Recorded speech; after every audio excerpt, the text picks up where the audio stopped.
Poetry Moment, read by Clarica.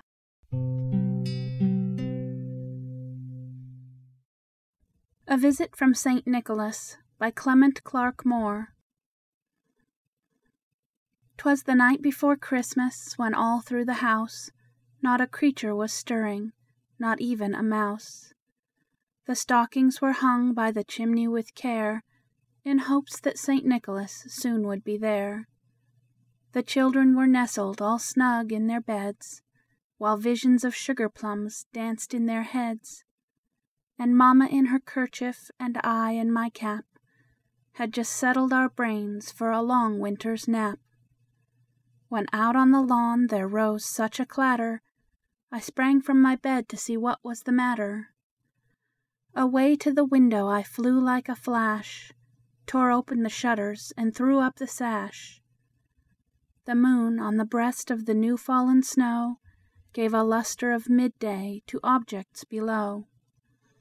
When, what to my wondering eyes should appear, but a miniature sleigh and 8 tiny reindeer, with a little old driver so lively and quick, I knew in a moment it must be St. Nick. More rapid than eagles, his coursers they came, and he whistled and shouted, and called them by name. Now Dasher, now Dancer, now Prancer and Vixen, on Comet, on Cupid, on Donner and Blitzen.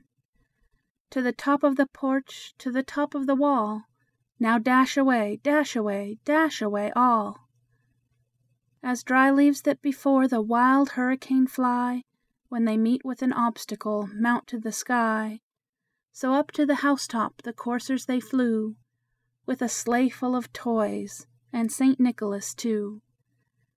And then in a twinkling I heard on the roof the prancing and pawing of each little hoof.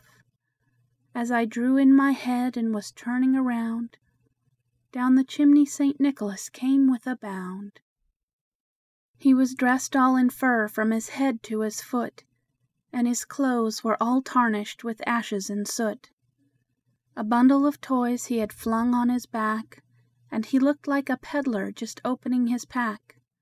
His eyes how they twinkled, his dimples how merry, his cheeks were like roses, his nose like a cherry, his droll little mouth was drawn up like a bow, and the beard on his chin was as white as the snow.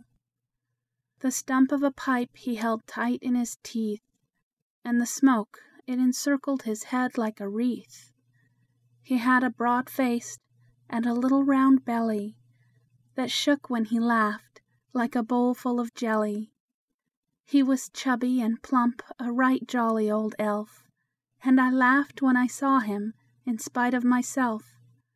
A wink of his eye and a twist of his head soon gave me to know I had nothing to dread. He spoke not a word, but went straight to his work, and filled all the stockings, then turned with a jerk, and laying his finger aside of his nose, and giving a nod, up the chimney he rose. He sprang to his sleigh, to his team gave a whistle, and away they all flew like the down of a thistle. But I heard him exclaim, ere he drove out of sight, "Merry Christmas to all, and to all a good night."